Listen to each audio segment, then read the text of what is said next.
पिता परमेश्वर को धन्यवाद देते हैं। इससे पहले के सत्र में हमने इस बात पर चर्चा किया कि वास्तव में यहोशू महायाजक के अंदर हम सब अलग अलग परतों में समाये हुए हैं और स्वर्गदूत यहोशू महायाजक की वास्तविकता को प्रकट करते हुए जकरियाह के द्वारा हमें इस युग में संदेश दिया चाहते हैं कि किस तरीके से ये कहानी जो भविष्यवक्ताओं के द्वारा लिखी गई है वो भविष्यवाणी आज भी अनुवादित की जाए तो वह सीधे हमसे बात करने का एक माध्यम बन जाती है। और यहोशू महायाजक के अंदर उसने अपनी प्रजा इज़राइल को देखा और कहा क्या इज़राइल यरूशलेम तब जकरिया की किताब उसका तीसरा अध्याय उसका दूसरा पद, तब यहोवा परमेश्वर ने कहा, हे शैतान, यहोवा तुझको घुड़ के, यहोवा जो यरूशलेम को अपना लेता है। यरूशलेम भाई, बात जो है वह यहोशू महायाजक से चल रही है। यरूशलेम को बीच में फंसाने की क्या जरूरत है?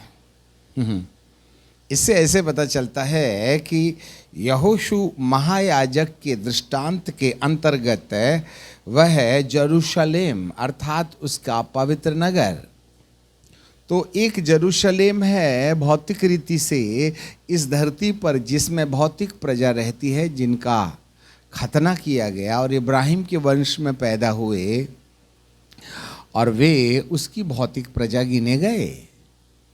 परंतु प्रभु यीशु मसीह ने हमारे मन का खतना करने के द्वारा हमें आत्मिक इज़राइलियों के रूप में बुला लिया और कलीसिया वो नया यरूशलेम बन गया। नया नहीं, यरूशलेम बन गया। Now the church is the spiritual Jerusalem, and every member of this church is the member of the New Jerusalem, New Testament's Jerusalem। और यहाँ आप यरूशलेम हो और बाइबल का परमेश्वर कहता है कि वह उसको अपना लेता है। अपना लेता है इसका मतलब क्या है? वह हमें अपना लेगा। भले ही हमारे वस्त्र मैले हों, दूत सामने खड़ा है, दुष्ट आत्माएं हमारे बाएं ओर हैं, हमारे वस्त्र मैले हैं। इस महत्वपूर्ण दृश्य को कलीसिया के अंदर देखें, व्यक्तिगत जीवन के अंदर देखें कि यहाँ एक दूत है, यहाँ एक दुष्ट आत्मा है, यहाँ कलीसिया है और उसके वस्त्रों की हालातों का आदर्शन यहाँ दिखाई दे रहा है। और अब वह उन्हें अपनाए, तो अपनाने का शर्त क्या है? इसका मतलब हम निकाले गए हैं। इसका मतलब है कि हम प्रभु यीशु को ग्रहण करके बपतिस्मा लेकर कलीसिया के सदस्य बनने के बावजूद भी आग से निकली हुई लुटकी के समान हैं जिसमें आग नहीं है। इसलिए हर एक याजकों को चेतावनी है कि भीड़ देख के खुश मत होना। ये सब हमारे नहीं हैं। हमारे रजिस्टर में उनका नाम जरूर हो सकता है, परंतु परमेश्वर की दृष्टि से हर एक अगुवे को जो है ना कुर्सी पर बैठे हुए या बाहर, वे सब हमारे नहीं हैं। इसमें से कई भागने वाले होंगे। इसमें से मात्र 20% लोग होंगे जिन्होंने बीज ले जाकर उसको बोया और वास्तव में अपने जीवन को उन्होंने अंकुरित किया संदेश के आधार पर। हाँ, सुनने वाले बहुत हैं। जिसके कान हो वह सुन ले। तो कोई बहरा थोड़ी ना बैठा यहाँ।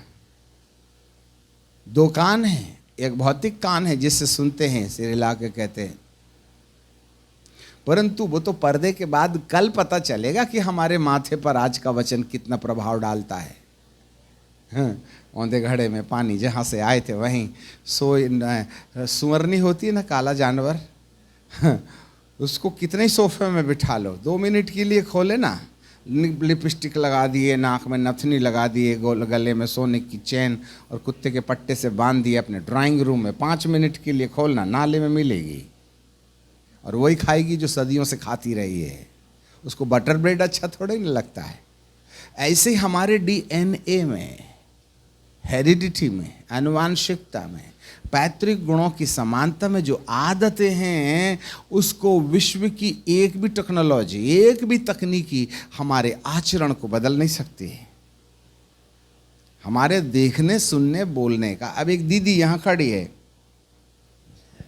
अब बेचारे ये पंखा चला तो उसका कुर्ता ऐसा उड़ा, सबकी नजर जाती कहाँ है ये बताओ? क्यों? इधर इधर गाल का कलर अलग, होंठ का कलर अलग, आंख का कलर अलग, बाल भी चमीटे से मोड़ लिए, कितना डेकोरेट करके आप आए हैं, तो कुर्ता के नीचे तुम देख क्या रहे हो भाईजान? आदत है ये। कितनी हालेलुया बोलिए आप। एक नहीं 10 संस्था के 10 17 बपतिस्मा ले लीजिएगा, परंतु जो हमारी आदतें बन गई हैं, जिसको डीएनए बोलते हैं, आदतें जो हमारे नेचर में आ गई, हमारे स्वभाव में आ गई हैं, जो हमारी प्रैक्टिसेस में आ गई हैं, उस प्रैक्टिसेस को बदलना किसी गैर सिस्टम की, जिस चर्च में जाना है उस चर्च में चले जाओ, जिस संस्था के सदस्य बनना है उस संस्था के सदस्य बन जाइएगा, परंतु इस आदत को सुधारा नहीं जा सकता। इसलिए तो परमेश्वर यहाँ कहते हैं, जिसको दुनिया नहीं बदल पाई वही तो मैं हूं, जो अपना लेता हूं, जो अपना लेता हूं। अब आप कहोगे सर पहले तो आपने डरा दिया, अब कुछ समाधान भी तो बताओ। हाँ, ये सेशन समाधान का ही तो है, कल दूसरी गोली चलेगी। आज तो हम मलहम लगा ही देते हैं। यहाँ बाइबल बताती है कि यरूशलेम को वह अपना लेता है, और आज अपनाने की जो प्रक्रिया है कि वह हमें दूत के निर्देश के संदेश के अनुसार यहोवा को दबाव दे करके कि दुष्ट हमारे पास से चला जाए, इस महत्वपूर्ण आत्मिक युद्ध में जीत लेने के लिए हमें कहीं ना कहीं वस्त्रों के शुद्धिकरण की जरूरत है। इसमें परमेश्वर मेरी क्या मदद कर सकता है? दुआ करने से बदल लेते तो हमारी जरूरत क्या पड़ती? तुम तो बहुत पहले से बपतिस्मा ले लिए हो ना।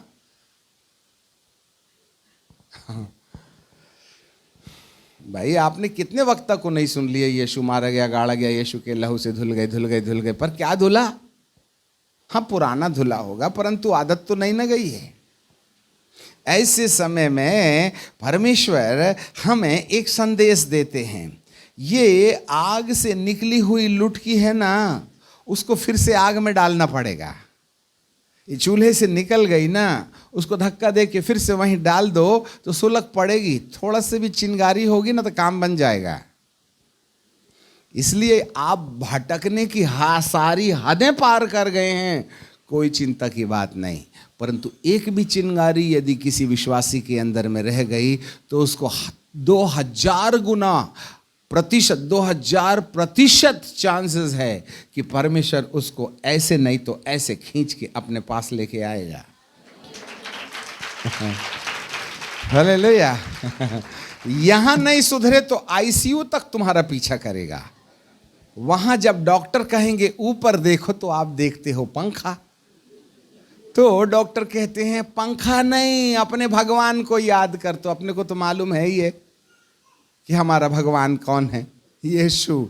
तब अपने को वहां दुआ। अब देखना, योना को भी ईमानदारी से बोला था, जा रे बाबा प्रचार करने के लिए, नहीं जाता। बोले अरे जाना रे, मेरे को मालूम है परमेश्वर भेज देगा और मैं झूठा पड़ जाऊंगा और उनको बचा लेगा, आग से जलाएगा वगैरह, है नहीं। अपने को मालूम है इसका आइडिया, इसलिए अपन जाके कौन अपना नाम बदनाम करेगा। उसको उसकी प्रजा की चिंता नहीं, अपने नाम की चिंता है। मैंने भविष्यवाणी किया था, देखो सच निकली ना। मतलब वो चाहता था योना कि परमेश्वर मैं जा तो जरूर रहा हूं, मैं बोला ना आग गिराए तो गिराना याद रखना, हो बचाना वगैरह नहीं। तुझको क्या है, तू ऊपर बैठा है, इज्जत तो मेरी ना खराब होगी। अरे भविष्यवक्ता उस टेंशन में वो जाने को तैयार था ही नहीं। तो इधर भाग रहा, उधर भाग रहा, इधर भाग रहा, उधर भाग रहा, और नाव के नीचे जाके अंदर में अंडरग्राउंड में जाके सो गया, जहां पर कचरा रखते हैं। तूफान आ गया। परमेश्वर को भी क्या, जिसने भी कसम खा लिया है ना मैं कभी सुधरूंगा, तो वो भी कसम ले लेता है। ठीक है, तूने कसम खाया नहीं सुधरने का ना, तो तेरे को बदलने में मेरा थोड़ा अंदाज अलग ही होगा। जो कसम खा लेते हैं कि कभी नहीं बदलेंगे, उनके लिए खुदा भी कसम खा लेता है कि बदल के बताऊंगा। इसलिए साउल जैसे लोगों को बदलने में भी प्रभु को भी लगा उस्तादी में मजा आया। आज सुधरे को सुधराओ तो दम नहीं है। जो कभी नहीं सुधरने की कसम खाया, उसको सुधारने में भी अपनी इज्जत थोड़ा ऊंची हो जाती है। इसलिए आए बिगड़े ना बाबो। तुम कुछ भी हो सकते हो। यहां नहीं सुधरे तो आईसीयू पहुंचा के सुधारेगा, परंतु सुधार के बताएगा। इसलिए जब नॉर्मल प्रोसेस में हमारा इलाज हो सकता है, तो हाथापाई पर क्यों उतरते हो? समझ में आ गई बात?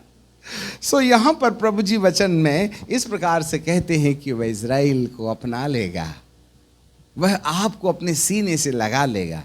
कहीं ना कहीं उसके पास उपाय है कि वह हमारे मैले वस्त्रों को शुद्ध करने के द्वारा हमारे पीछे लगे राहु केतुओं को खुद डांटने का अधिकार आपसे ले ले, और आपकी समस्याओं का समाधान करके आपको एक नया वस्त्र पहना करके स्वर्गदूत के हिसाब से वह अपना लेगा। ये सत्य हमारे जीवन में पूरा हो जाए। हालेलुया। अब वो कैसे अपनाएगा? अब जरा देखें तीसरे पद में, उस समय यहोशू तो दूत के सामने मेला वस्त्र पहने हुए खड़ा था। अब प्रोसेस सुनिए अपनाने का। तब दूत ने उससे जो सामने खड़ा था कहा, इसके मैले वस्त्र उतारो। अब यहां ट्रीटमेंट है। कलीसिया के अंदर पाई जाने वाली उन तमाम अशुद्धियों को जो कामकाज के आधार पर गुप्त में की जाती हैं, जिसमें कपड़े पहनने वाले को आइडिया नहीं होता है कि मेरे कपड़े कहाँ से और कहाँ पर मैले हैं, इस बात के मामले में स्वर्गदूत एक संदेशा लेके आता है और कहता है, इसके वस्त्र उतारो। वस्त्रों को, गंधे वस्त्रों को उतारना। तब दूत ने जो उसके सामने खड़ा था, इसके गंधे, उसके मैले वस्त्र उतारो, और फिर उसने उससे कहा, देख मैं तेरे अधर्म दूर कर देता हूं। वस्त्र उतारना अधर्म दूर करना है। अधर्म है धर्म के विपरीत काम करने वाली प्रक्रिया, घटना, attitudes, the attitudes against the word of God.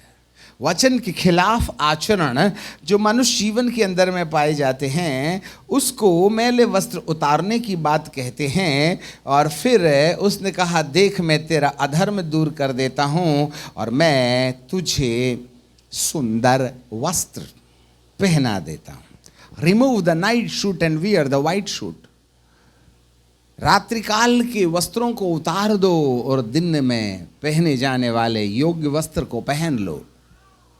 हाँ, हमारे जीवन में, चाल चलन में, डीएनए में, आदत में, हरकतों में, हेरिडिटी में, आनुवांशिकता में, पैतृक गुणों की समानता में जो आदतें बचपन से हमारे जीवन में चली आती हैं, आज क्यों लोग यीशु मसीह के भक्ति करने वालों की ओर आकर्षित नहीं होते? हाँ, प्रभु जी को मानने और जानने वाले रहवास और खान पान में जरूर बदले नजर आते हैं। उनके कपड़े पहनने का तरीका, उनके खाने का तरीका जरूर बदल जाता है। हम भी जब अन्य जाति थे तो जैसे कपड़े पहनते थे, यहाँ आके अंग्रेजी हिसाब से पहनना सीख लिए होंगे।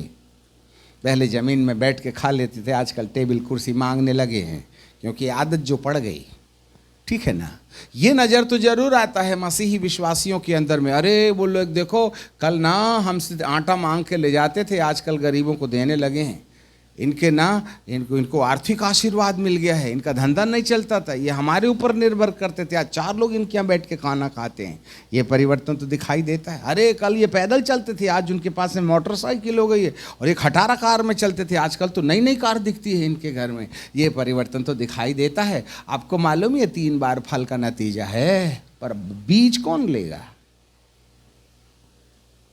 ये 3 बार फ्री में खिलाए गए फलों से वह भौतिक आशीषों के द्वारा अपने जीवित होने का प्रमाण हमको देते हैं। पर कलीसिया को ये मान नहीं लेना चाहिए कि बस रे बाबा अब तो यीशु आ गए, अब मेरे को धंधे में तो बस दिन दूनी रात चौगनी, अब एक बार ना फिर जो होगा देखा जाएगा, अब तो मेरा परिवार, मेरा पति, मेरे बच्चे, मेरा ये वो बहुत। हमने पहले पढ़ा था, जिस रीति से हम यीशु को जानते थे अब हम उसको उस रीति से नहीं जानेंगे। हाँ, ये मामला 2019 तक लागू हो गया। अब 21 तो चला गया, कसरत करवा लिया खुदा बाप ने, 22 भी गया, 20, 21, 22 ये निकल गए। परंतु अगले साल अर्थात 23 में कलीसिया का विभाजन हो जाएगा। उसमें 2 प्रकार के लोग होंगे। एक लोग फल नहीं मिलने से वो अंधकार में ही पड़े रहेंगे, दूसरे लोग जो बीज लेके फल को पैदा करने की प्रक्रिया अपने जीवन के द्वारा अपनाएंगे, वे उजाले में आ जाएंगे।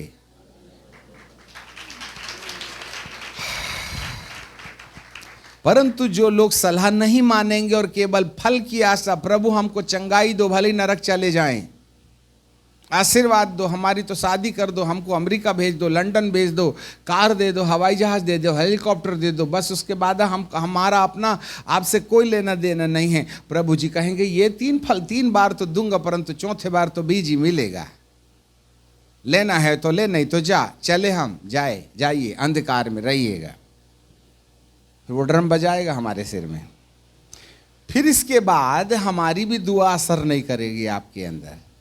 अभी सलाह दे रहे हैं ईमानदारी से, नहीं मानिएगा तो भैया जी के पप्पा, दादा, नाना, नानी, मामा, मामी, काका, काकी सब आ जाएं, किसी की दुआ नहीं लगेगी। अब मरी गई वो लड़की तो अब दोस्त को पुकार ले, वापस आ सकता है, ये जा सकता है या वो आ सकता है, तो प्रावधान खत्म हो गया।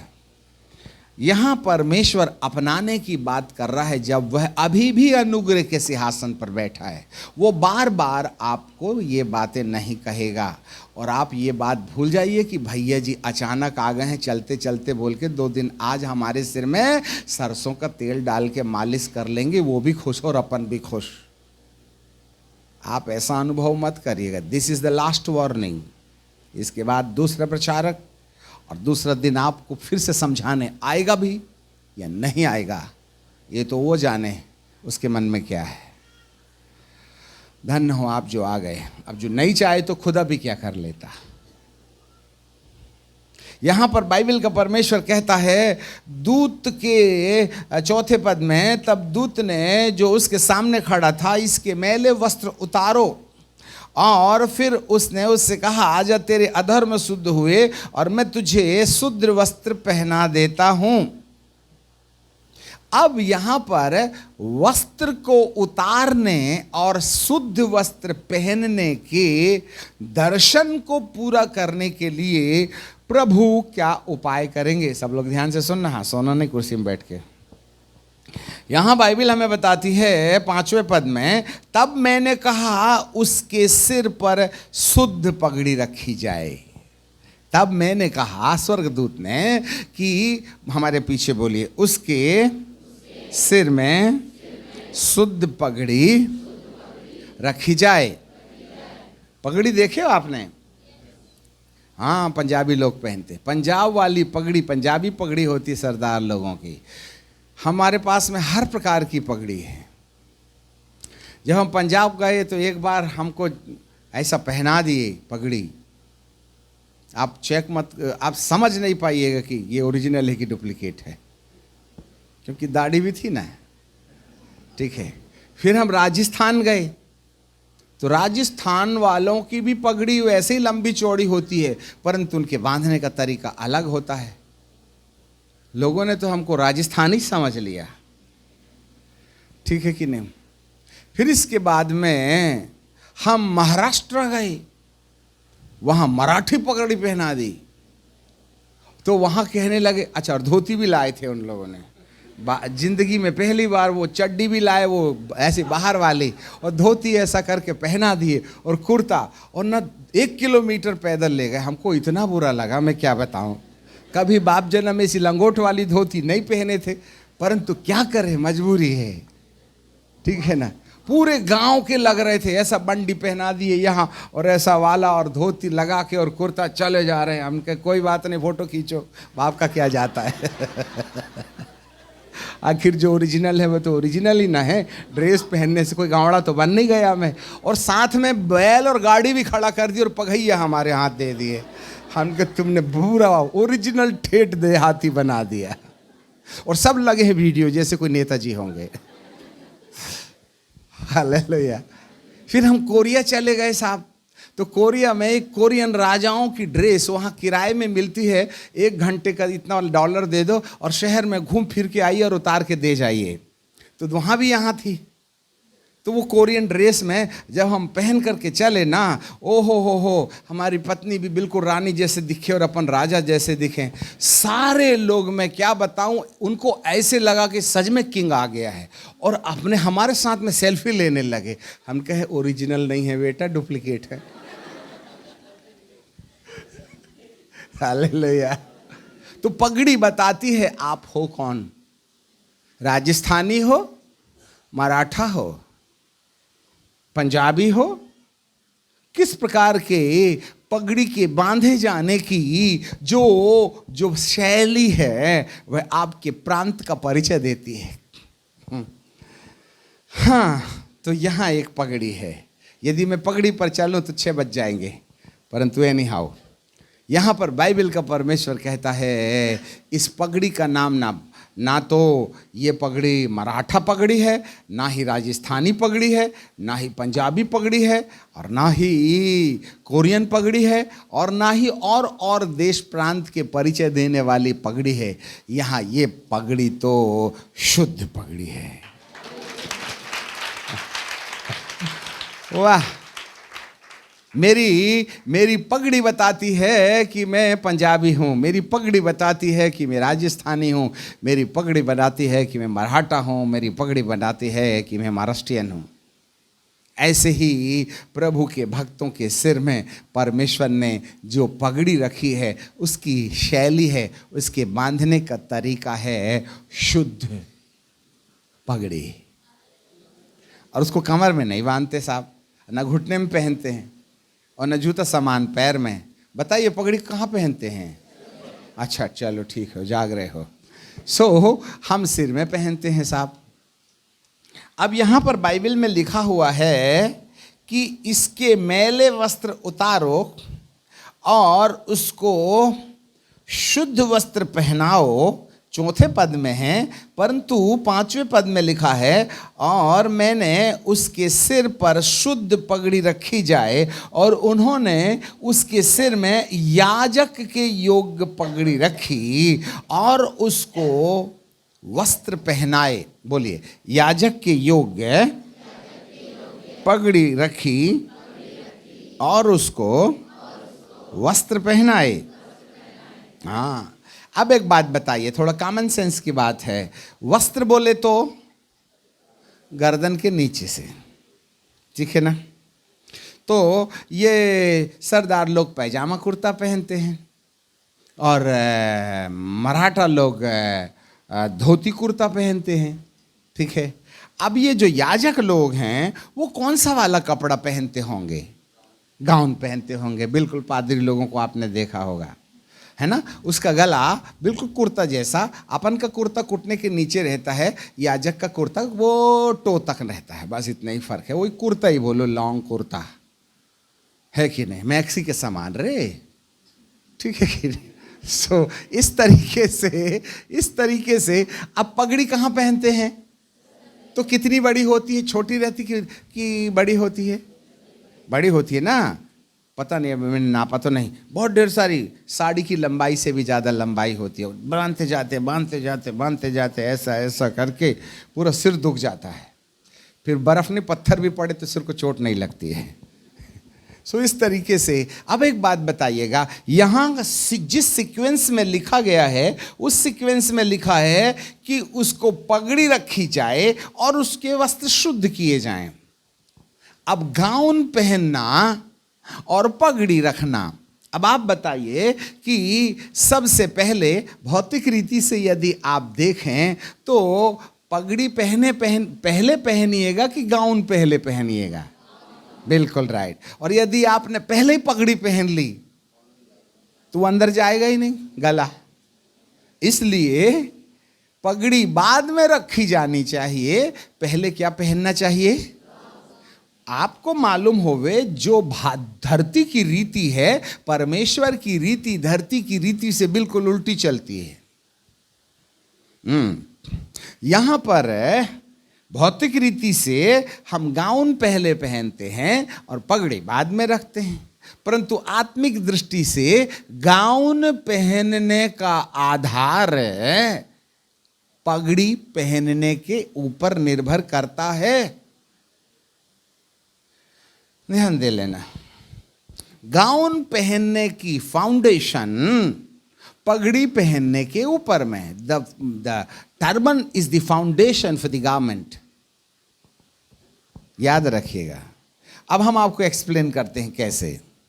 जब कभी भी किसी व्यक्ति को कोई काम करना पड़ता है तो उस काम का विचार हमारे मन में आता है। आज ना बिरयानी खाने का मूड है तो पत्नी को बोलते ठहर जाओ मैं मटन लाता हूँ, ऐसा करना अदरक लहसुन वगैरह मसाला वगैरह सब छील छाल के पीस पास के रखना। और अपन चले गए सब्जी मंडी और वहाँ से आलू भट्टे ले आए और मैडम ने 1 किलो अदरक लहसुन छील के रखी।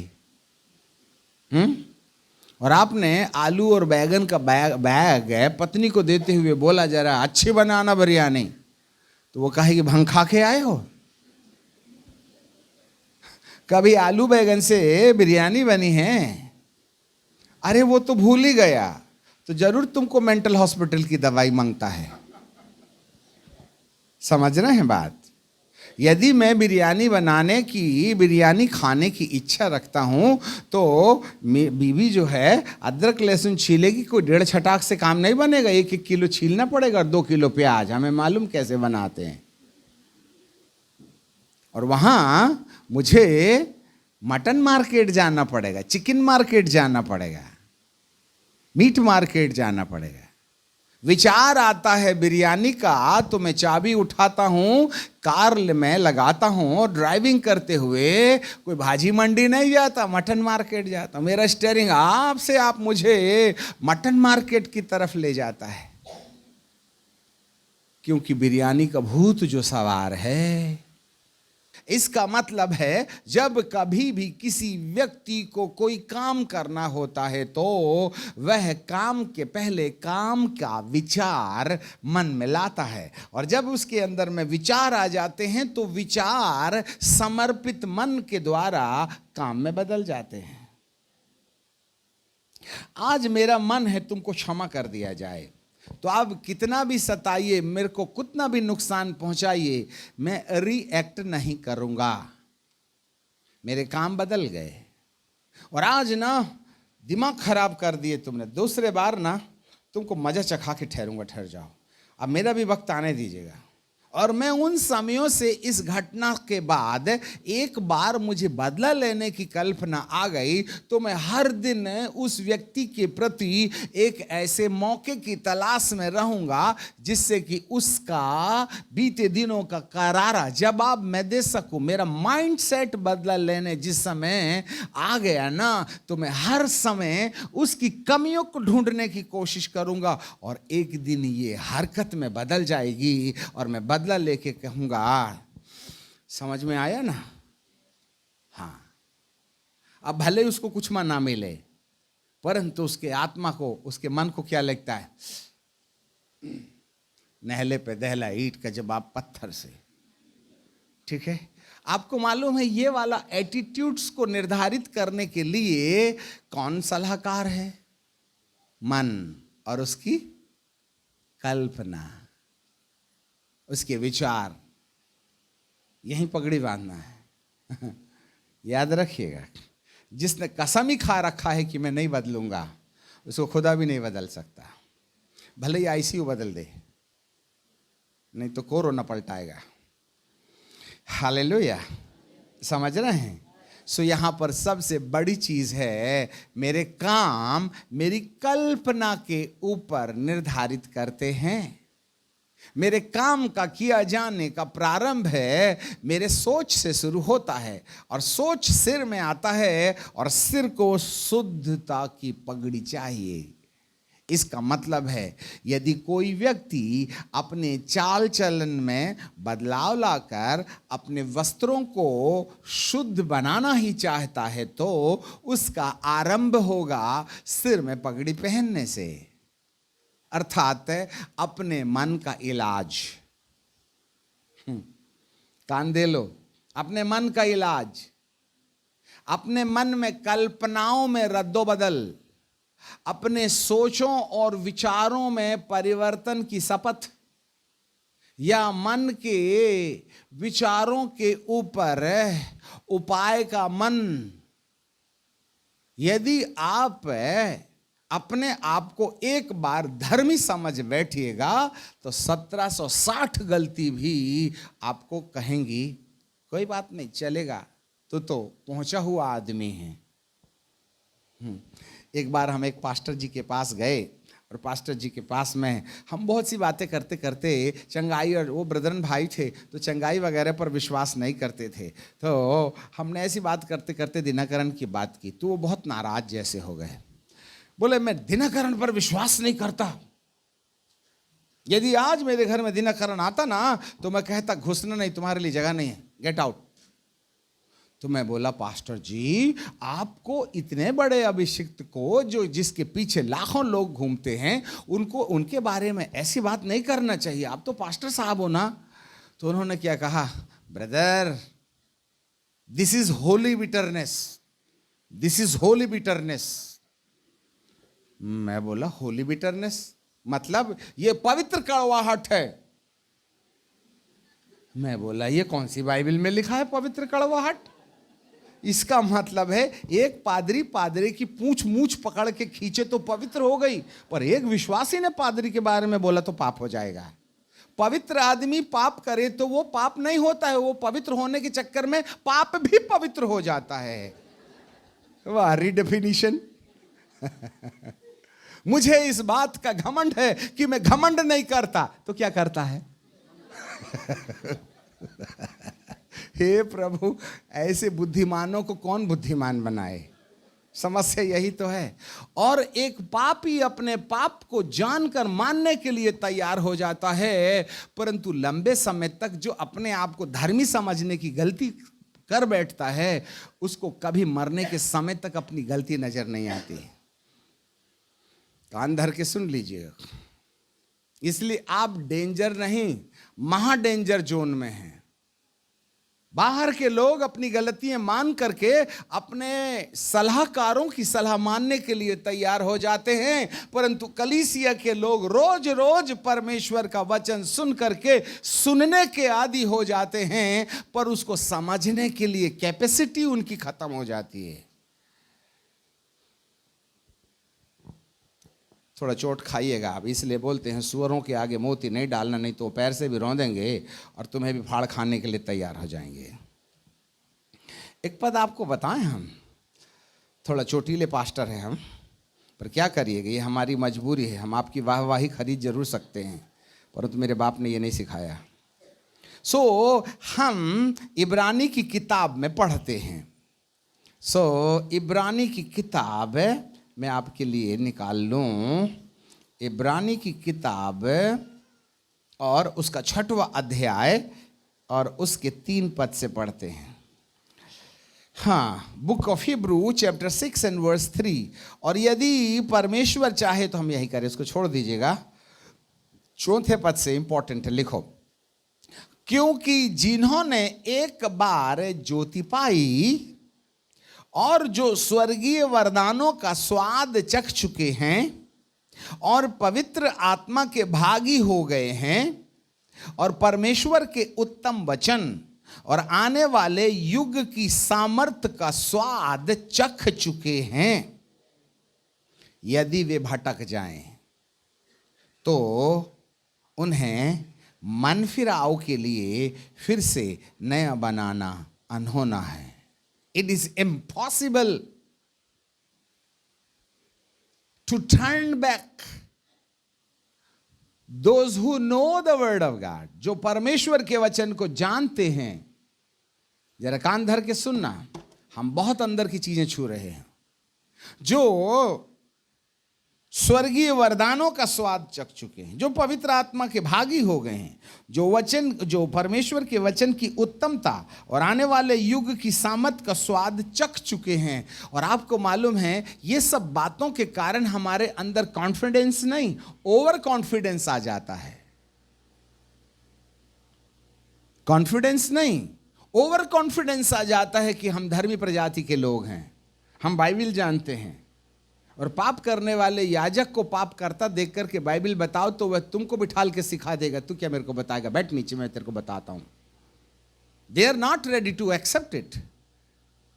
इसलिए महायाजक के वस्त्र मैले थे, जबकि वह दूसरों का वस्त्र धोने वाला था।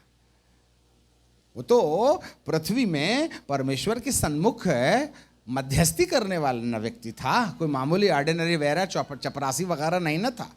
High priest. अरे हाई प्रीस्ट महोदय, फिर आपके कपड़ों में ये दाग आ कहां से गए? तुम सावधान नहीं थे क्या? नहीं बोले, दूसरों को मैल धोते धोते अपने कपड़े मैले हो ही जाते हैं। एक बार एक पादरी साहब हमारे बालाघाट जिले में दूसरी कलीसिया के थे, वो इतना पिए कि रोड में गिर गए वो। अब उनको उठा करके बड़े मुश्किल से रिक्शे में बिठाल के घर पहुंचाए। तो बिशप साहब के साथ पेशगी हुई उनकी कि आपको आपके अगेंस्ट में कंप्लेंट आई है कि आप रोड में गिर गए थे पी के। मैं घटना मजाक नहीं कर रहा हूँ, सच की बात है। तो बिशप साहब ने कहा, अरे पीना भी था तो घर में पी लेते। अच्छा, मतलब पीने की अनुमति है। हेलो, अरे पीना ही था तो रोड में पी के क्यों गिरे थे? तो पादरी साहब ने भी बड़े हास्य और खुश मिजाज से कहा, बिशप साहब गलती हो गई, क्षमा कर दो, ये कलीसिया ने बिगाड़ दी मेरे को। बोले एक कमेटी वाले ले गए थे मेरे को। अब उन्होंने बोला, सूंघ के देखो तो मैंने पी लिया। अब परमेश्वर पूछते हैं, मैंने तुझको कलीसिया सुधारने बोला भेजा था कि कलीसिया से बिगड़ने भेजा था? और भारी मात्रा में, एक बात बताएं, भारी मात्रा में विश्वासी लोग हमको एकांत में है, पास्टर जी एक बात बोलूं, एक प्रेयर रिक्वेस्ट है।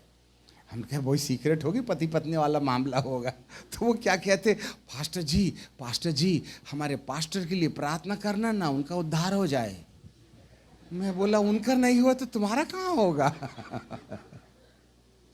मैं आप बीती बता रहा हूं साहब। कलीसिया पादरी साहब के बदलने के लिए दुआ मांग रही है, जबकि वो मांगना चाहिए कि कलीसिया को बदल दे। तो कलीसिया उनके बदलाव के लिए प्रार्थना कर रही है। यही प्रॉब्लम था महायाजक के साथ, यही प्रॉब्लम था। उसके वस्त्र मैले हो गए थे, जबकि उसको दूसरों को शुद्ध वस्त्र पहनाने के लिए भेजा गया था, परंतु उसके वस्त्र मैले हो गए थे। इसलिए वचन को जरा ध्यान से सुनिएगा। हम जो लंबे समय तक विश्वासी हो जाते हैं, लंबे समय तक सुनने के चक्कर में सुनने के आदी हो जाते हैं, तो फिर जो भी बात बताई जाए, जैसे हमको सिर हिला करके ठीक है, ऐसी वाली आदत है ना, उसी बीच में हम परमेश्वर के दिल की धड़कन को भी सुनने के बाद ऐसे करके निकाल के चले जाते हैं। हालेलुया। हाँ, इसलिए कलीसिया में यदि दानों और वरदानों का प्रचलन है और वचन के मनादी अच्छे से अच्छी हो रही है, और यदि धीरे धीरे अंदर गिरावट आने लगे, तो हमारे जीवन के अंदर में नए बनाने की प्रोसेस जो है वो बड़े जटिल हो जाते हैं, कठिन हो जाते हैं। परंतु क्या करें, परमेश्वर ने कहा पवित्र, देखो यीशु मसीह की गवाही देने के लिए यूहन्ना बपतिस्मा देने वाले को नियुक्त किया गया था, और उसने इस प्रकार से अपनी गवाही दी, मैं तो तुम्हें पानी से बपतिस्मा देता हूँ, परंतु जो मेरे बाद आने वाला है वह तुम्हें पवित्र आत्मा और आग से बपतिस्मा देगा। वाह! तो हम पवित्र आत्मा, आप में से बहुत से लोग तो पवित्र आत्मा ही नहीं पाए। नंबर 1, जैसे तैसे यदि 4 अन्य भाषा इधर उधर की सुन सुन के सीख लिए तो वही बड़बड़ करते रहते हैं। हमें नहीं मालूम है सच में पवित्र आत्मा ने तुमको ये वाले भाषा दिया था कि तुमने आजू बाजू का कान धर के दिमाग में रख लिया और सबके साथ वही रिपीट करने लगे, बाबा बाबा बा ता ता ता ता ता ता ता। दूसरा नंबर। तीसरा नंबर, सच में जिनको पाखरू मिला है और वे स्वर्गीय भाषा बोलते हैं। अब देखो, तीसरे नंबर वाली कैटेगरी में आएंगे। परंतु जो पवित्र आत्मा पाने के बाद में स्वर्गीय भाषा बोलने के बावजूद भी वो इस हाल में पहुंच जाते हैं जहां उनके वस्त्र मैले हो जाते हैं, तो ऐसे समय में उनके लिए बीच बचाव का अब कोई रास्ता नहीं बचा। परंतु परमेश्वर कहते हैं मैं अपना लूंगा। आपको मालूम है अपनाने का अंतिम प्रोसेस क्या है? अंतिम प्रोसेस क्या है? अंतिम प्रोसेस है जो पवित्र आत्मा से नहीं सुधरता उसको अग्नि के थ्रू जाना पड़ेगा, पवित्र आत्मा की आग। ये इज़राइल या यरूशलेम आग से निकली हुई लुटकी है, इसलिए मैं एक काम करूंगा, क्या इसको धक्का मार के कहां? पानी में, आग में। वाह, ये है आग। आज बहुत से लोग फायर कॉन्फ्रेंस कर रहे हैं, फायर कॉन्फ्रेंस, और फिर उसके बाद में हम बोलते हैं, हम भी उसी में से एक हैं, यीशु के नाम में पवित्र आत्मा की अग्नि उतरे, फायर फायर फायर। ठीक है, कई लोग कोट फेंक देते हैं, कोई पानी फेंक देते हैं, कोई सिर में हाथ रखते, नहीं गिरा तो जबरदस्ती ढकेल देते, तो वो गिरता तो उसके पीछे में पीछे का वाला 3-4 एक के चक्कर में ढकेले तो गिर जाते, और अच्छे से वीडियो बनाना, और दूसरे दिन से यूट्यूब में, और ऐसा करके माइक। सॉरी टू से उसमें से एक बेवकूफ हम भी हैं, फेंकने वाले। ये मनोरंजन नहीं चलेगा 2023 में। साफ बोलो, खुश रहो। बोर हो गया है हमारे ये ड्रामे से मेरा परमेश्वर। अकला ढकली, गिरना फिरना, गिरे तो क्या हो गया, उठ करके तो फिर बीबी को दिए थे पावर, फायदा क्या हुआ? फायर कॉन्फ्रेंस में गया, पत्नी बोलती कल तो 3 ही उंगली थी, आज तो 5 बाहर आ गई। बोले फायर। अरे फायर कॉन्फ्रेंस, तुम्हारी बीड़ी नहीं जली, तुम्हारे घर की हरकतें नहीं जली, तुम फायर कॉन्फ्रेंस में करने क्या, मटन खाने गए थे? ये बिजनेस बंद करो, अब नहीं चलेगा, आयर फायर नहीं चलेगी। कॉन्फ्रेंस में कोई बदलता नहीं है, सब मनोरंजन होता है, वीडियो निकालने का व्यापार है ये। और मेरा परमेश्वर अब व्यापारियों को छुट्टी देने जा रहा है 2023 में, इसलिए पगड़ी पहन लेना आप। No video business. Hallelujah, praise the Lord. वो अपना लेता है, और अपनाने के लिए पगड़ी चाहिए, और पगड़ी के लिए बाइबल का परमेश्वर कहता है कलीसिया को वह अंतिम प्रोसेस से होकर जाने का अनुग्रह देता है, और वो ये है, सबसे पहले आप अपने व्यावहारिक जीवन को बदलने का मन बनाइएगा। Take the decision to have a attitudes according to the word of God. परमेश्वर के वचन के अनुसार मेरे काम काज दिखना चाहिए। मुझे अंधकार के बस से उसने इसलिए अद्भुत ज्योति में नहीं लाया था कि मैं जैसा पहले जीवन जीता था वैसे ही जीते रहूं, पर इसलिए कि मैं अपने कामों के द्वारा ज्योति में आ गया हूं, इस बात का प्रमाण दूं।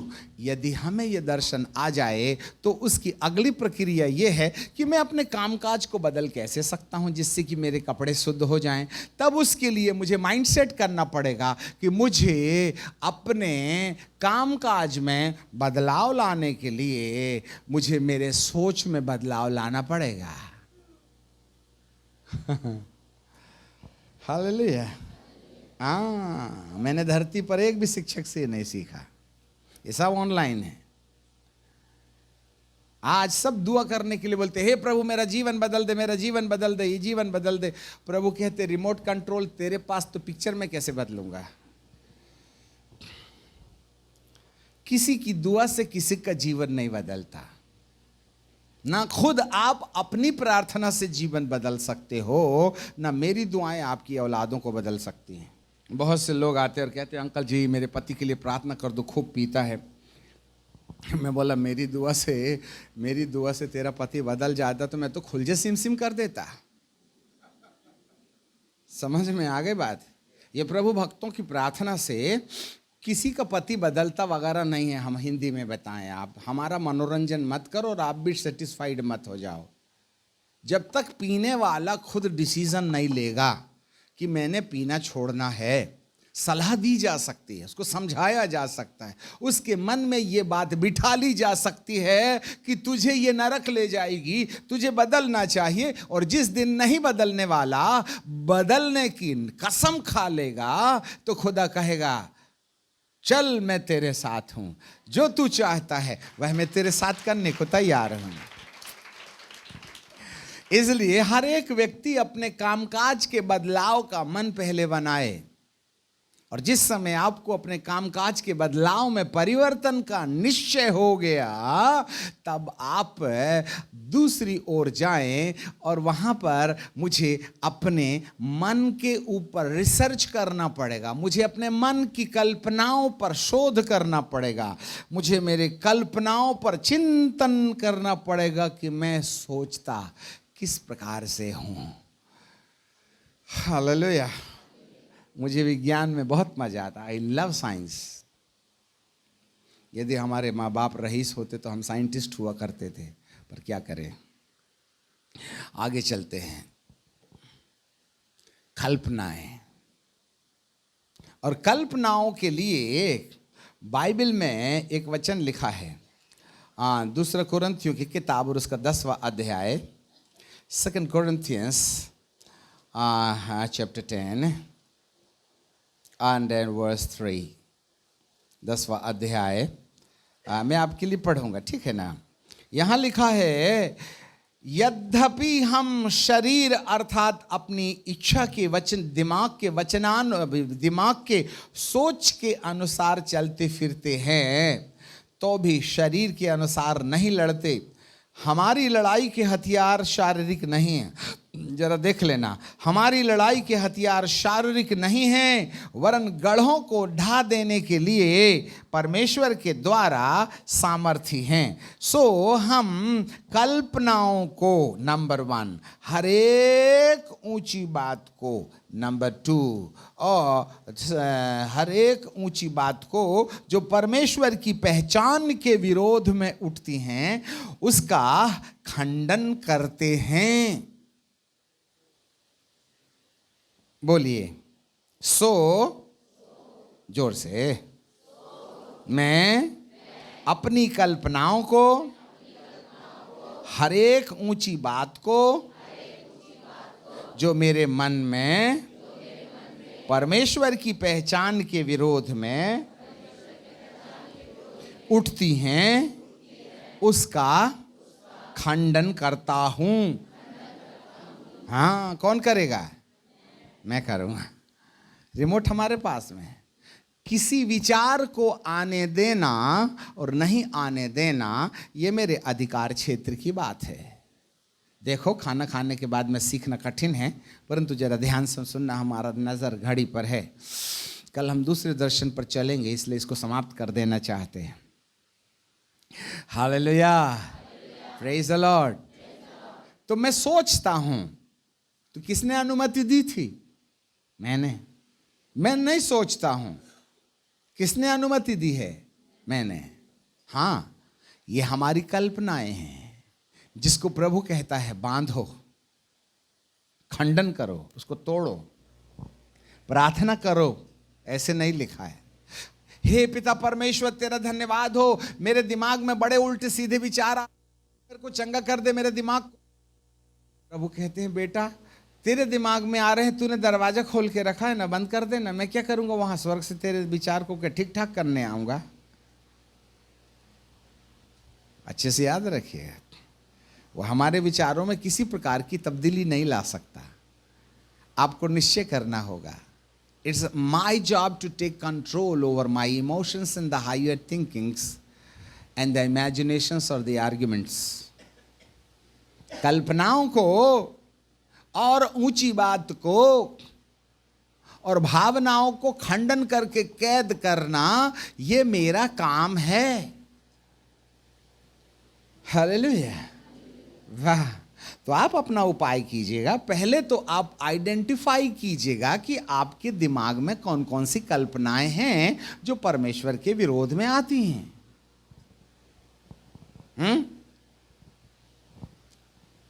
जैसा कि हमने एक बात कहा, यह एक दीदी है और वहां से पंखा चला तो उसका सामने का कुर्ता उड़ा, तो कहां झांकते हो आप?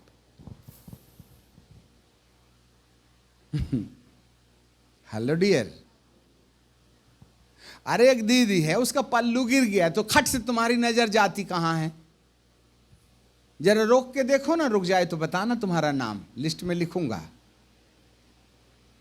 मैं महायाजकों से बोल रहा हूं, कलीसिया की तो बात ही मत करो तुम।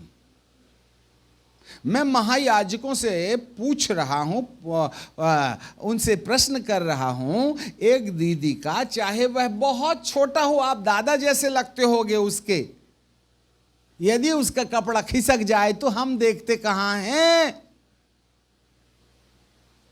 क्या तुम इसको पाप समझते हो? और यदि थोड़ा ज्यादा ही चिंतन कर लिए तो जाइए बाथरूम फिर हस्त मैथ्यून करने। अरे पापियों बदल जाओ, ये क्रूस लटकाने से काम नहीं चलता और ना अन्य भाषा बोलने से काम चलता है। हमारे मन खराब हैं, इसलिए हरकतें बाथरूम में खराब हैं। दुआ करने से कहीं बदलता है आदमी? आज ना भारी मात्रा में युवा युवतियां विवाहित हो या अविवाहित हो, हस्त मैथ्यून के शिकार हैं।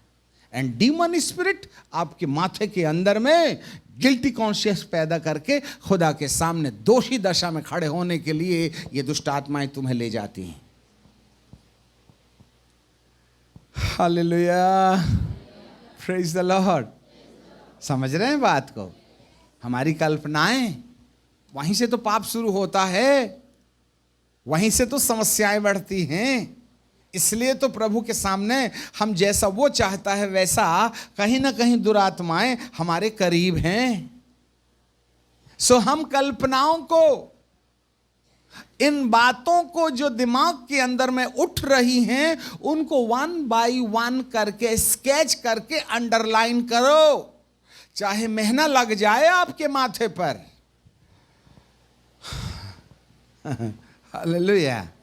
हाँ, आपको एकांत में आप भले कुछ भी करें जैसे दुनिया नहीं जानती होगी, परंतु हमको अपनी कल्पनाओं के मामले में स्केच लगाना पड़ेगा कि कौन कौन से अनवांटेड थॉट्स मेरे मन के अंदर आते हैं। एक ऐसे वाले कागज में लिख लो या दिमाग में लिख लो और उसको अपने दिमाग में बार बार ला के बोलो कि इस कल्पनाओं को मैंने आने नहीं देना है, मैंने आने नहीं देना है, मैंने आने नहीं देना है, इसके लिए मैं कसम खाता हूं। दुआ करने में फायदा नहीं है। और जब आप इस तरीके से अपने विचारों को अधिकार में, विचारों को जान जाएं कि इनका होना मेरे अंदर उचित नहीं है, तब ऐसे समय में ये आपकी मदद करेगा। ठीक है? अब वो कैसे मदद करेगा, वो एक बड़ा विषय है।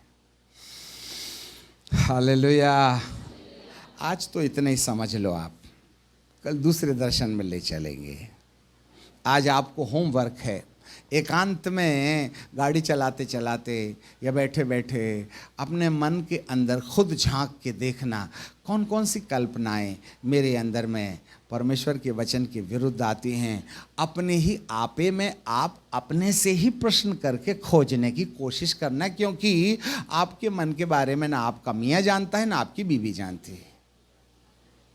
Help yourself, this is the homework. कल क्लास और लगेगी। ये दुनिया की निखर्री शिक्षा है। शायद धरती पर कोई दूसरा शिक्षक बताए या ना बताए, हो भी सकता है बताए। हालेलुया, जाग रहे हैं? आपको सोचना पड़ेगा। ये पड़ोसी को देखे बराबर ना दिमाग खराब होता है, मरते भी नहीं। ठीक है कि नहीं? हाँ। और अपना कलर है 60% साफ और 99% साफ वाले चमड़े को देख के इसके चक्कर में ना अपनी लाइट डिम हो जाती है। वो उसका चमड़ा ही वैसा है, उसने अपने आप में तो लाया नहीं। और तुम कितने सनलाइट साबुन घसो, ये कोई गोरा होने वाला तो है नहीं। अपन तो गारंटेड कलर है बाप की विरासत में, तो जलने का सवाल ही नहीं उठता है। तुम गोरे को देख के नफरत क्यों करते हो? नहीं बोले उसके चक्कर में ना मेरे को लाइन मारना बंद कर देते हैं लोग। सबकी नज़र उधर ही रहती है। भाई मैं कोई मंगल ग्रही प्रश्न तो नहीं ना कर रहा हूं, तो जेलसी आ जाती है हमारे अंदर में। तो सोचो ना, क्यों जलते हैं हम दूसरे का चमड़ा देख के? क्यों जलते हैं दूसरे की कार देख के? क्यों लोभ आता है दूसरों की संपत्ति देख के? इन कल्पनाओं को रिकलेक्ट कीजिएगा। हम साधु बनने का तरीका बता रहे हैं। पहाड़ भागने में कोई फायदा नहीं। उन्हें डरपोक कहते हैं, लंगोट लगा के पहाड़ी में चढ़ जाते हैं, है कि नहीं? वो तो दुनिया में रहकर साधु दिखाओ, तब ना साधु की वास्तविकता समझ में आएगी। जो कहते नहीं हम साधना करने जा रहे हैं, उनको भगोड़ों की पीएचडी देनी चाहिए। जो बीवी बाल बच्चों से भग जाते हैं वो भगोड़े ही होते हैं, उनको भगवान थोड़ी ना मिलते हैं। बल्कि वो लोग डरपोक हैं जो वासना से दूर रह कर के वासना पर कंट्रोल करना चाहते, इसलिए गांजा पी पी के सेक्स मार रहे हैं वो लोग। ऑपरेशन करवा लो ना। इन्हें साधु नहीं कहते हैं। तुम्हारी आंखें सब कुछ देखने के बाद भी मैला देखने के लिए एक पर्दा डल जाए, वो सही साधु होता है। भले जींस पैंट पहनो तुम। यदि सब सुधरने यदि जंगल चलेगा तो शहर में कौन रहेगा? सब साधु बन के लगोट लगा के बैठे। हालेलुया। मैं अपना लूंगा। There is a favour of God. परमेश्वर के पास उसका प्लान है। आप अपनी मदद करने के लिए अपना काम कीजिएगा, बाकी कल परमेश्वर तुम्हारी क्या मदद कर सकता है उसको हम कल लेके आएंगे। ठीक है ना? पहले तो आप अपने दिल को शोध करके देखो, खोज करके देखो, हमारे माथे पर कौन कौन से उलूल जुलूल उल्टे सीधे विचार आते हैं। आप अपने दिमाग के किसी कोने में ना डायरी के पन्ने में लिख के रखो, दिमाग की डायरी में। कोई पढ़ लेगा तो देखो बदनाम हो जाओगे, याद रखना। इसलिए अंदर ही रखो उसको तुम। और पति को तो बताना नहीं, देगा बत्ती सेक के। ठीक है कि नहीं? और पत्नी को भी मत बोलना कि मेरा दिल बाजू वाली के साथ लग गया है, और नहीं तो दूसरे दिन बैग लेके जाएगी तो दोबारा कभी नहीं आएगी। ये आपके अंदर का मामला है। हालेलुया। क्यों आप अपनी पत्नी से खुश नहीं? पड़ोसन की खिड़की क्यों झांकते हो? अपने दिमाग के अंदर में कल्पना करो आप कि ऐसा नहीं होना चाहिए। Take the decision. ठीक है? हाँ। बड़ी लंबी कहानी है। मैं आपको एक बात बताऊं, 80 पेज की कॉपी पूरी भर जाएगी आपके उल्टे सीधे विचारों को लिखना बैठिएगा तो। प्रॉब्लम यही तो है, पुकारते हो खुदा नहीं सुन रहा, क्योंकि मन ही खराब है, पगड़ी नहीं है, तो वस्त्र मैले हैं, तो भूत आकर के हमको गिल्टी कॉन्शियस में ले जाता है। ओके, पिता परमेश्वर को धन्यवाद देते हैं।